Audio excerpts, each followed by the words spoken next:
Aquela parte da minha carteira que está lá nos Estados Unidos, esse pedaço lá do cérebro meu, ele não está mais preocupado se vai ter reforma da Previdência, ele não está preocupado com o que o presidente do Brasil falou no Twitter, entendeu? Quem vai ser eleito presidente lá da Câmara dos Deputados, não importa mais. Aí você já passa a importar mais com o risco lá dos Estados Unidos, né? Que aí é lógico, a gente falando aqui em risco cambial, todo o risco que os Estados Unidos têm, que é bem menor, né? Porque é uma economia mais forte do mundo, né? Inclusive, são os donos da impressora de dinheiro, né? Sejam todos bem-vindos ao podcast Central do REIT. Hoje nós vamos falar quando é o melhor momento para investir em REIT. Eu sou o Lucas Machado, estou aqui com o Ismael e Joaquim. Tudo bom, Lucas? Beleza? E aí, como é que vocês estão? Vamos dolarizar essa conversa hoje aqui? Como é que vai ser? Essa é a ideia, né? Eu, inclusive, já queria saber sobre o nosso tema do episódio de hoje, que é quando é o melhor momento para investir nos Estados Unidos. É uma pergunta que vocês escutam muito? Cara, todo dia praticamente. Todo dia? Porque, principalmente a variação cambial, né? As pessoas... Ninguém sabe, na verdade, né, para onde está indo o câmbio, e a pessoa pergunta a dica, né? E aí, cara, você acha que tá barato? Acha que vai subir esse dólar? Acha que já tá na hora de eu comprar? Então, basicamente, todo dia a gente recebe nas redes sociais essa pergunta aí. E um ponto também que eu gosto de levantar é o seguinte. Lembro no final do ano de 2019, mais ou menos, que o dólar estava lá, sei lá, na faixa dos R$4, e a gente tinha todo aquele imbróglio da Previdência, se ia ser aprovado ou não. Eu lembro que eu acompanhava aquilo igual quem acompanha a Copa do Mundo, entendeu? Torcendo, porque depois que for aprovado o dólar vai baixar para 2,80 e eu vou poder investir, e aí o meu dinheiro vai dobrar em dólar e tal. E acabou que foi aprovado e nada, né? Viu uma pandemia, dólar quase R$6, então a gente nunca sabe para onde o dólar vai. Então a ideia da gente dolarizar parte da nossa carteira é exatamente a gente mitigar esse risco aí que a gente tem a ficar exposto a uma única moeda, né? Ainda que os nossos investimentos no Brasil tenham uma rentabilidade também, a gente acaba ficando muito exposto aí a essa variação cambial, né? A ideia é a gente, ao longo do tempo, ir fazendo aportes constantes, né? Porque se o dólar subir, você vai parar de aportar? Se o dólar descer, você vai aportar? Então, a gente nunca sabe, né? Mas e por que vocês acham que as pessoas elas têm muito essa ideia e que elas perguntam muito pra vocês de tipo assim, qual que é o melhor momento? Por que você acha que surge essa ideia na cabeça delas, de que tem um melhor momento ou um pior momento? Cara, a pessoa sempre quer ganhar, né? Sempre quer levar, vamos dizer assim, uma vantagem. Ninguém quer fazer mau negócio, ninguém quer comprar no topo, né? Mas né, é uma ideia falsa você achar que você vai acertar, né? Porque, imagina, até no investimento mesmo, a hora que tá mais barato, na hora que vem a crise, na hora que sei lá, tá correndo sangue na rua, aí todo mundo tá com medo. E essa era a hora da pessoa comprar, né? Agora que tá voando, que tá batendo recorde e tal, que a bolsa tá lá em cima, aí tá todo mundo querendo entrar. Só que agora tá caro, entendeu? Mas você entende? Com câmbio acontece um pouco isso daí também. A ideia das pessoas eu quero o mais barato eu possível. quero surfar a onda, quero entrar, mas na prática isso não acontece, né? É muito difícil. É engraçado isso, né? Igual imagina, você entra numa loja hoje para comprar carro, um carro que custa 100 mil, aí você descobre que ele tá 50. E aí você fala, não vou comprar não, porque tá muito barato.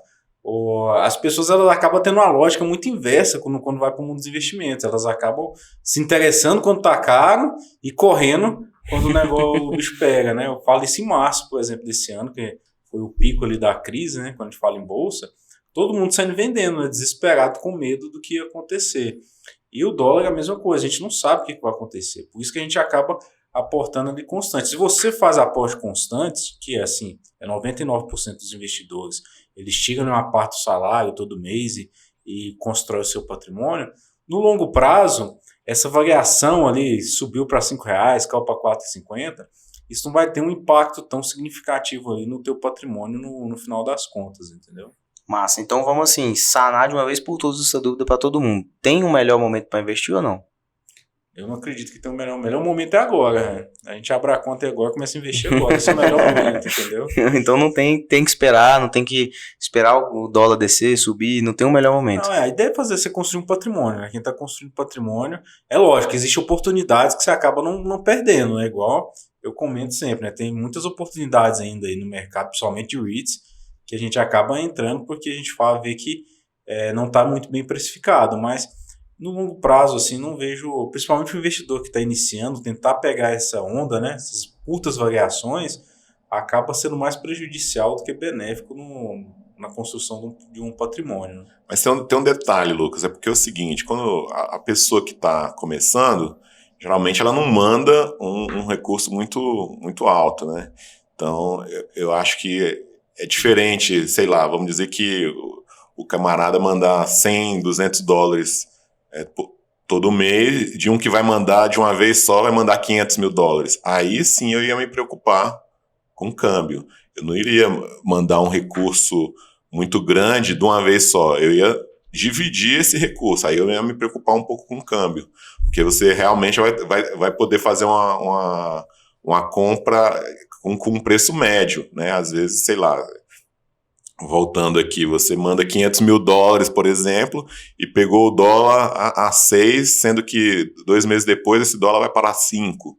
Então, o ideal era você pegar esses 500 mil dólares, dividir em partes e mês a mês ir aplicando. Então, quando o montante for alto, é melhor você...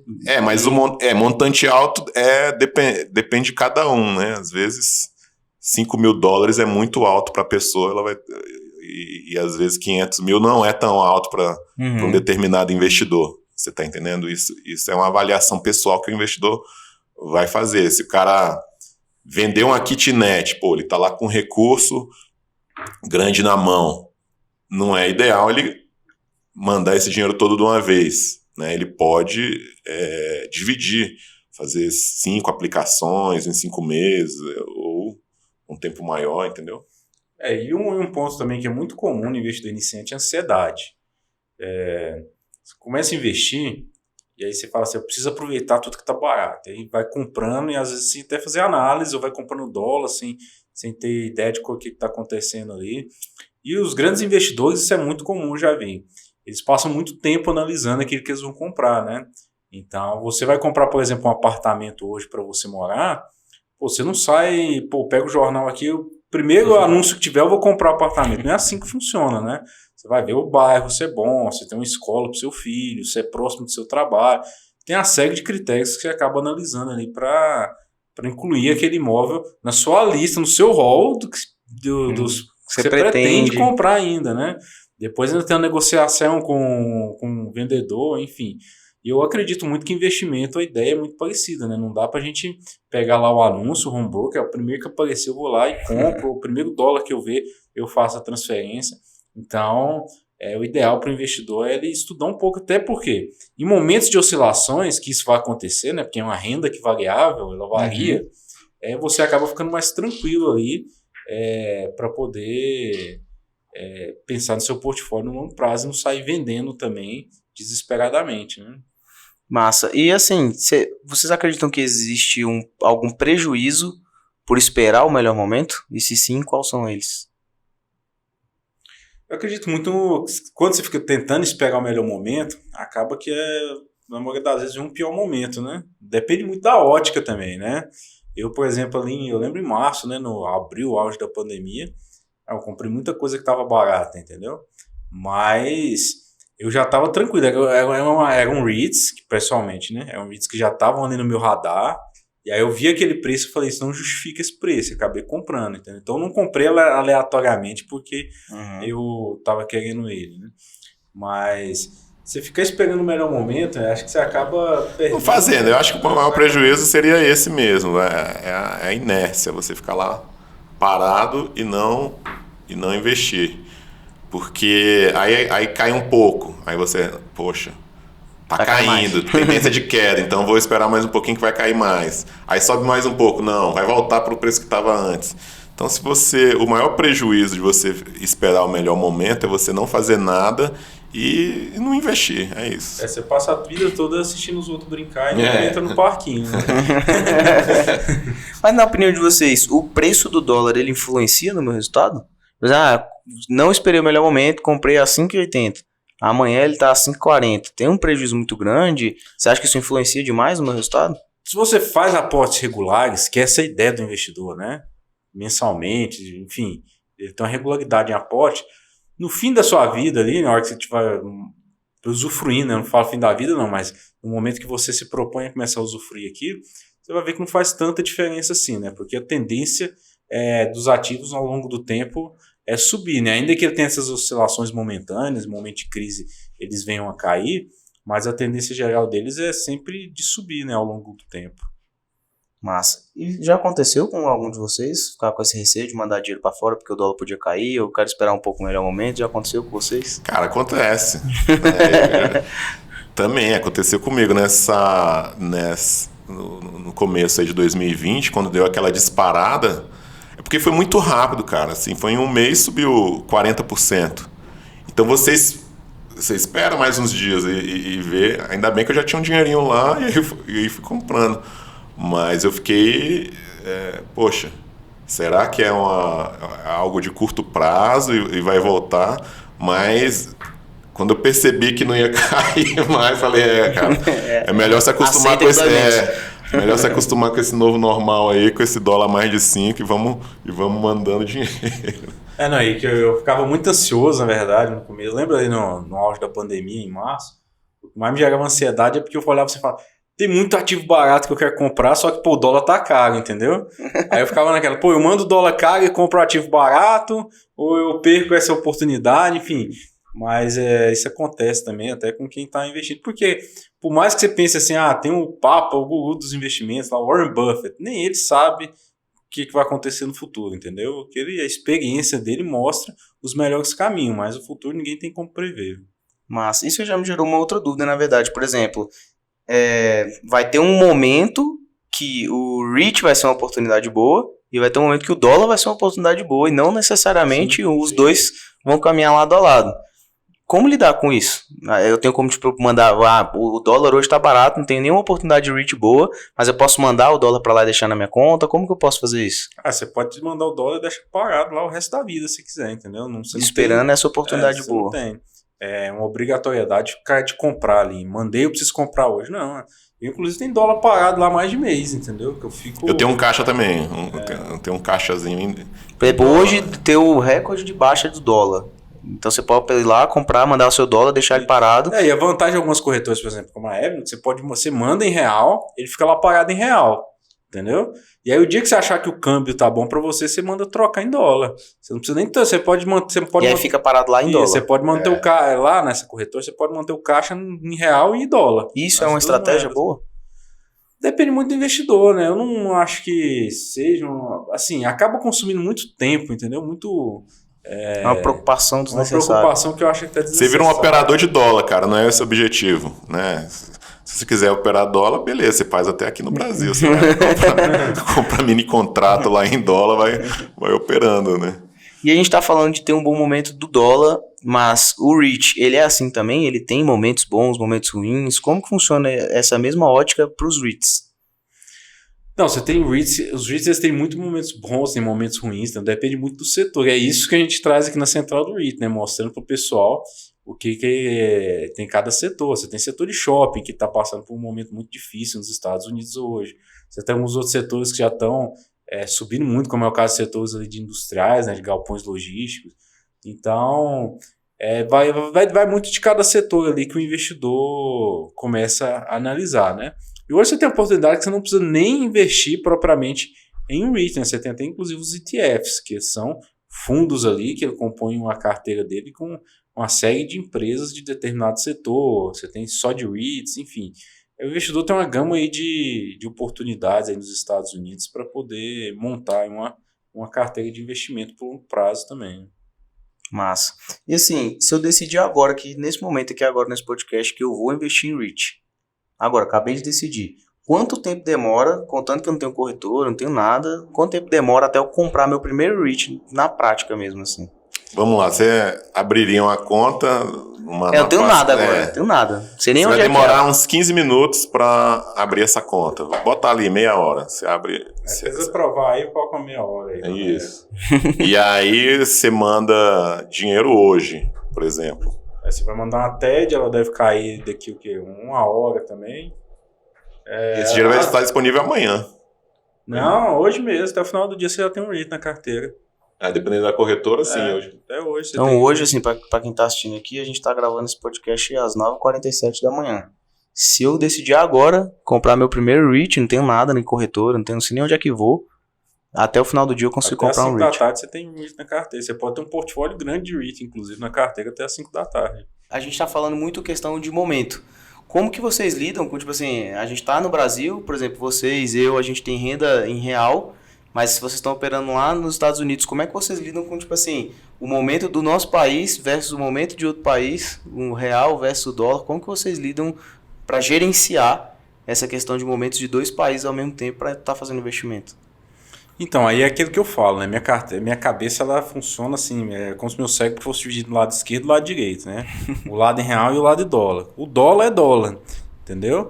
O que virou dólar, acabou, é dólar para mim. Então, aí seu raciocínio já está pautado todo lá nos Estados Unidos. Já está pautado todos os Estados Unidos. Então, aquela parte da minha carteira que está lá nos Estados Unidos, esse pedaço lá do cérebro meu, ele não está mais preocupado se vai ter reforma da Previdência, ele não está preocupado com o que o presidente do Brasil falou no Twitter, entendeu? Quem vai ser eleito presidente lá da Câmara dos Deputados, não importa mais. Aí você já passa a importar mais com o risco lá dos Estados Unidos, né? Que aí é lógico, a gente falando aqui em risco cambial, todo o risco que os Estados Unidos têm, que é bem menor, né? Porque é uma economia mais forte do mundo, né? Inclusive, são os donos da impressora de dinheiro, né? Então, eu pessoalmente, eu divido a minha carteira em duas, e assim, duas coisas totalmente separadas, assim, para mim, né? Lógico que você tem a influência, até a nossa carteira de Brasil também, ela tem influência dos Estados Unidos. Influência da moeda, influência do câmbio, né? Mas eu falo em termos de preocupação pessoal, né? Cara, o que eu penso é o seguinte, como a gente já falou anteriormente, você tem um investimento no Brasil e nos Estados Unidos. Então, é interessante você definir o quanto você vai aportar no Brasil e o quanto você vai aportar nos Estados Unidos. Então, eu já tenho isso programado. Ó, vou colocar X reais aqui na Bolsa Brasileira e vou mandar X reais nos Estados Unidos. Lógico que na hora que for converter para o câmbio, vai ter a variação, né? Então, basicamente, eu acho que isso facilita para o investidor. Se ele tiver um plano anterior, né? uma estratégia anterior, olha, definida, isso daí vai evitar ele ficar titubeando, né? Poxa, e agora? O que eu faço? Será que agora eu vou colocar tudo lá ou não vou mandar mais nada? Então, você se programando antes, eu acho que ajuda muito mais o investidor. Mas uma coisa que você citou legal aí, tem alguma coisa aqui no Brasil que interfere nos REITs lá nos Estados Unidos? Por exemplo, posso falar, o presidente tuitou alguma merda. Tem alguma coisa assim que acontece aqui que impacta diretamente? Então, lá? você tem algumas... O que mais impacta, na minha opinião, é o câmbio, né? Você tem alguns REITs, igual eu expliquei, por exemplo, a American Tower, que é de torre de celular, que tem bastante torre aqui no Brasil. E aí a receita dele é lógica, né? Tá no Brasil, vai receber em reais, mas ele vai converter esses reais para dólar para incorporar lá no balanço dele, né? Então, isso acaba afetando o lucro do REIT ali, o nosso câmbio, né? Mas aí são REITs que estão posicionados no Brasil, né? Especificamente, aí a gente tem maior American Tower, Prologis, uma série de REITs aí que então tem certos REITs que você investe lá em dólar, mas ainda assim o que altera ele é o cenário brasileiro. Ele tem uma certa exposição, né? Não é algo assim que vai derrubar o REIT, vai acabar com ele, mas ele tem uma pequena exposição aí ao mercado brasileiro também. Não só o Brasil, né? Aí pode colocar a Índia, África do Sul, Argentina, que esses REITs têm uma gama aí de empresas. Mas você fala o seguinte, notícias do Brasil que afetam... um REIT. Cara, eu acho que muito menos, né, Ismael? Acho que não, muito menos. Muito menos. Lá eles são muito menos afetados. Assim. O que afeta neles é basicamente a receita, né? Os que estão expostos ao Brasil, mas... O que afeta lá é o Twitter do Trump mesmo.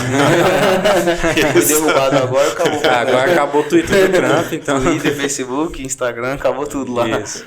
Mas assim, o que são coisas que vocês analisam que fazem com que o momento seja pior ou melhor lá de um REIT, assim, por exemplo, essa eleição do Trump e do Biden lá, o que são coisas que determinam um momento bom e ruim do REIT lá nos Estados Unidos? Eu vou te dar um exemplo. Então, tem REITs de prisão, né? Eles constroem lá a penitenciária e tal, e aluga aquelas vagas para o governo.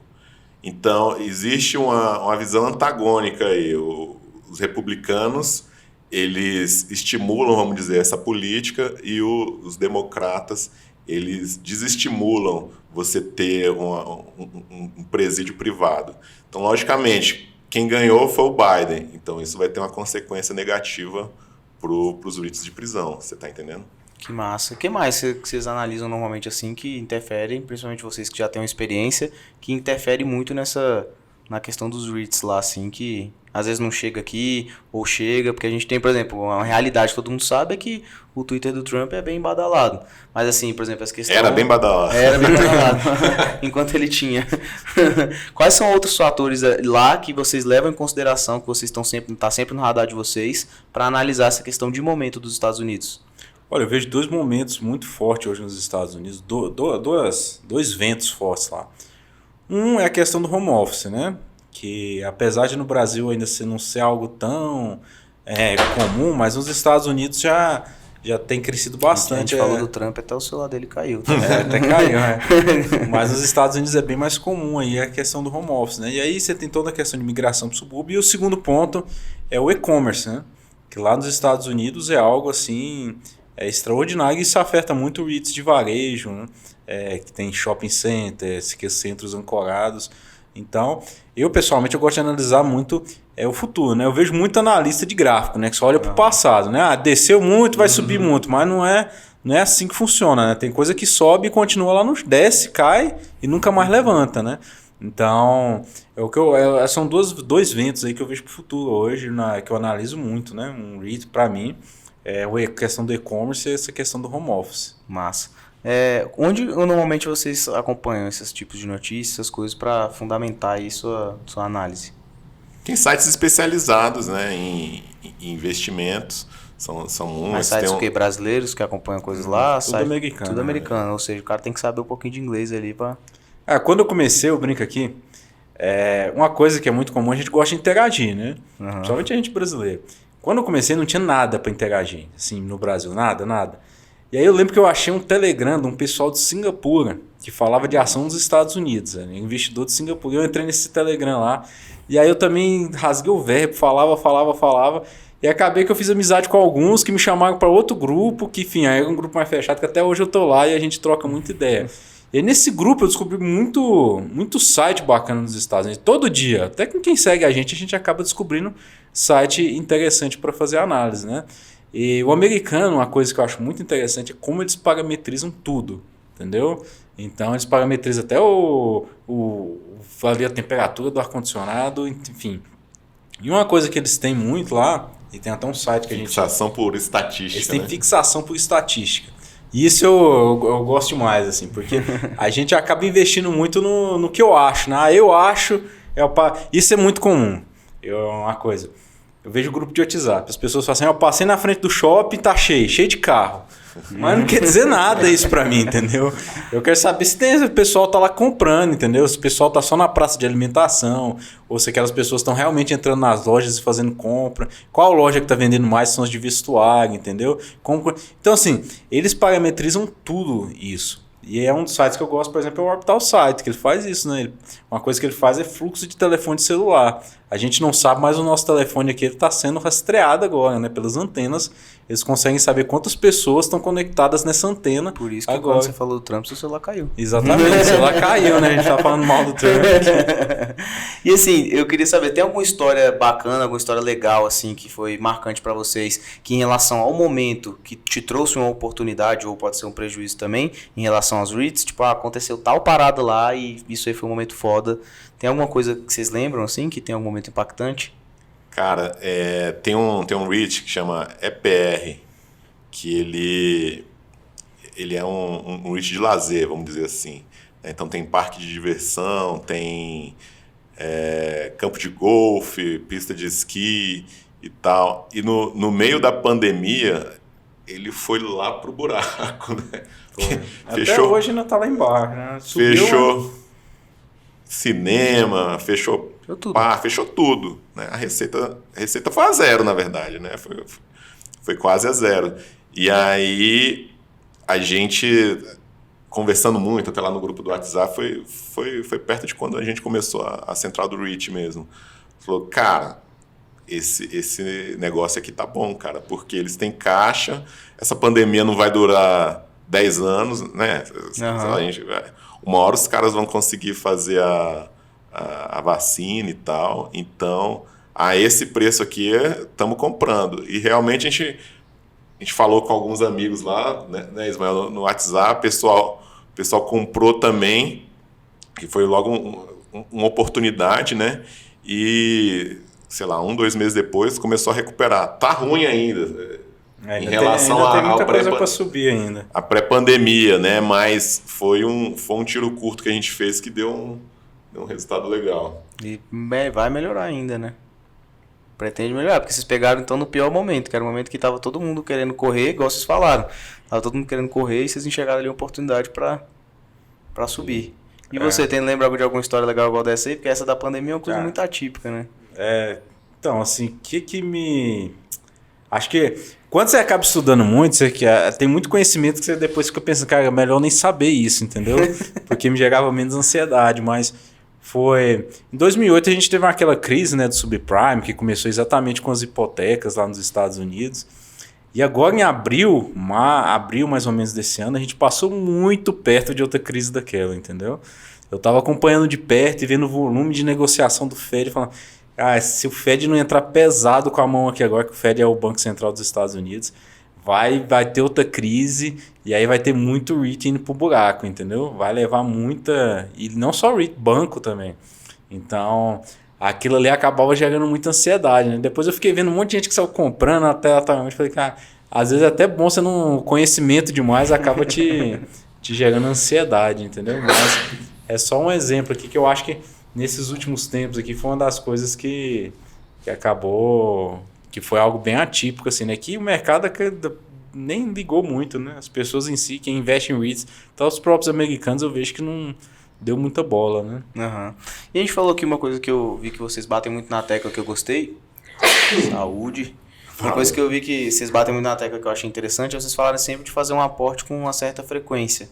Vocês acham que realmente o momento, independente do que seja lá, ele tem um grande impacto? Ou essa constância ali de estar sempre fazendo aporte, ele meio que te dá uma estabilidade para você não ter tantos abalos durante esses momentos atípicos, assim. Por exemplo, o Trump, a pandemia. Eu vi que como vocês batem muito nessa tecla de consistência, vocês acham que momento é uma coisa que impacta demais em REITs? Ou REITs é uma coisa que ele sobrepõe os momentos?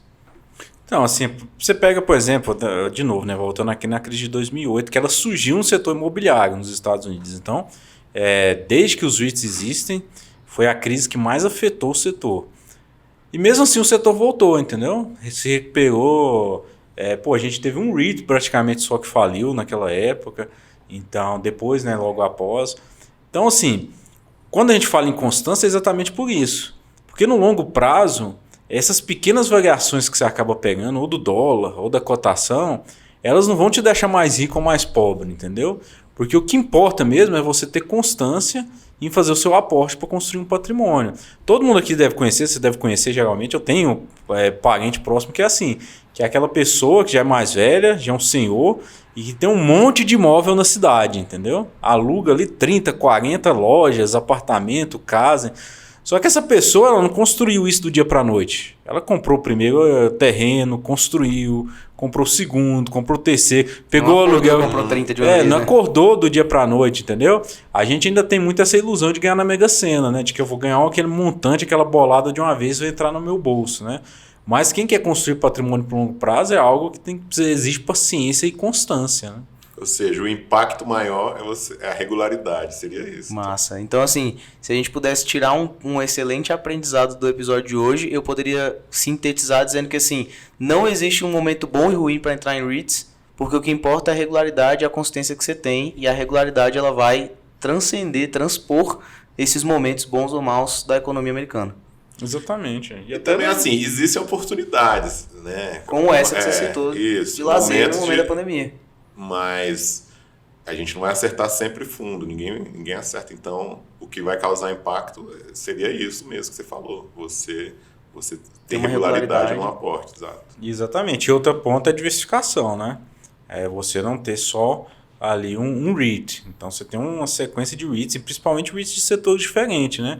Porque um setor cai, o outro sobe. Então isso ali te permite com que teu patrimônio, ainda que um caia muito, ou vários outros acabam subindo, te permite ali um crescimento maior do seu patrimônio.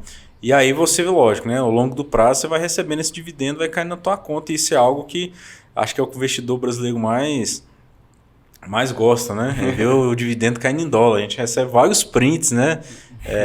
Eu nem lembro mais do meu primeiro, mas a gente recebe vários prints de pessoas. Meu primeiro dividendo em dólar, né? Alguns ficam ansiosos. Amanhã cai o dividendo, para ver nem que seja $1 caindo na conta, né? A pessoa tá doida para mandar um print dolarizado. Exatamente. A pessoa quer mandar um print ali do seu dólar, cara. Porque, querendo ou não, né? Igual eu falei, né? Você tem uma pessoa que hoje tem 30 imóveis, um dia ela teve que receber de um só. Sim. Então a ideia é você, o seu primeiro aluguelzinho ali cair na conta, né? Massa. Então, assim, para a pessoa que tá assistindo a gente aqui agora, que tava com aquele dinheiro guardado, esperando um momento bom, esse momento bom não existe. O que importa é ela começar hoje, para amanhã ela ter mais um pouquinho, depois de amanhã mais um pouquinho e ela ir crescendo, é isso? Sim, a maioria dos investidores, sim, né? Quem está começando, que vai fazer construindo patrimônio, a ideia principal é regularidade.